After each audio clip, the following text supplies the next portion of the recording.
Hello guys, welcome back with me in my channel and don't forget to like, comment, share and subscribe.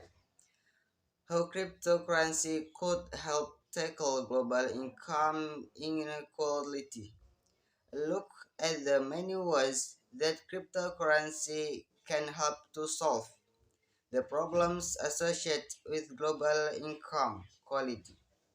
Over the past few decades, in the inequality of wealth distribution globally has become all the starker. For example, as of 2022, the top 10% of Americans hold nearly 70% of the wealth in the United States.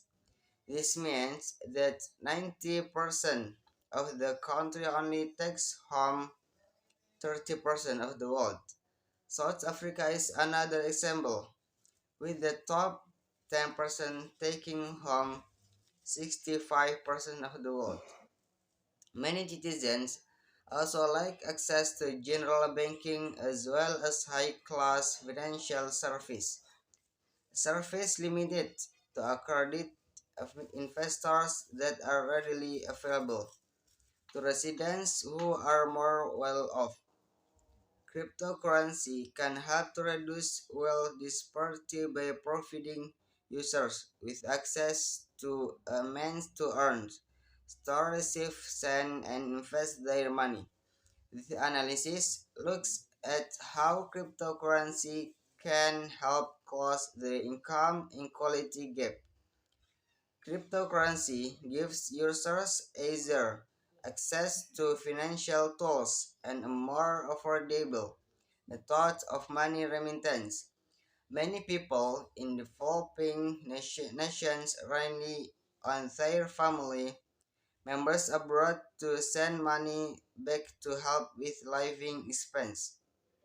Money remittance account for 20% to 38% of the gross domestic product of the countries like Salvador, Haiti, and Tonga.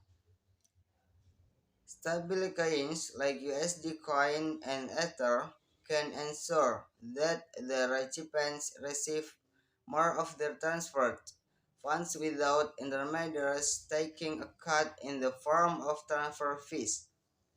Transfers can be costly, with some banks charging 3% to 5%, while others charge a fixed fee of 25 to 45.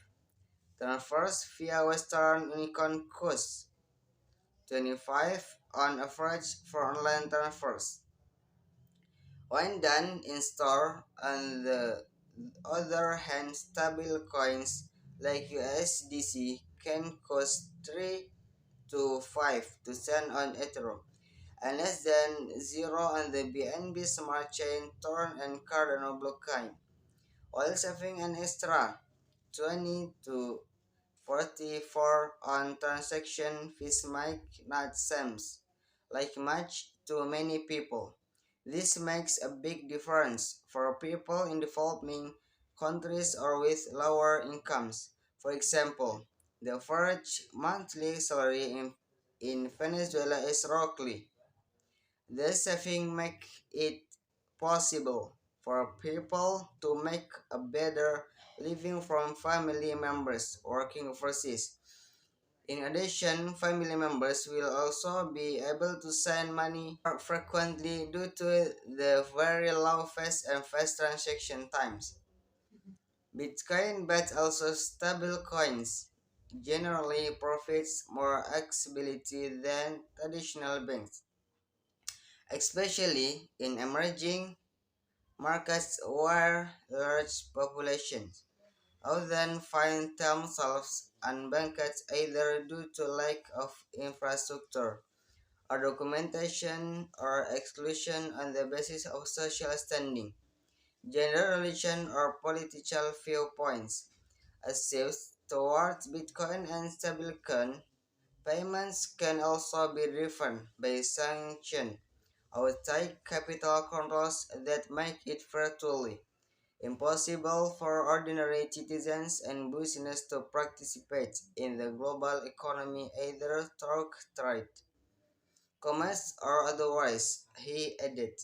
Kathleen also noted the importance of the low cost when it comes to money remittance using cryptocurrency, saying, users in both developed and emerging markets. So guys, that's all from me. Thanks for watching. Don't forget to like, comment, share, and subscribe.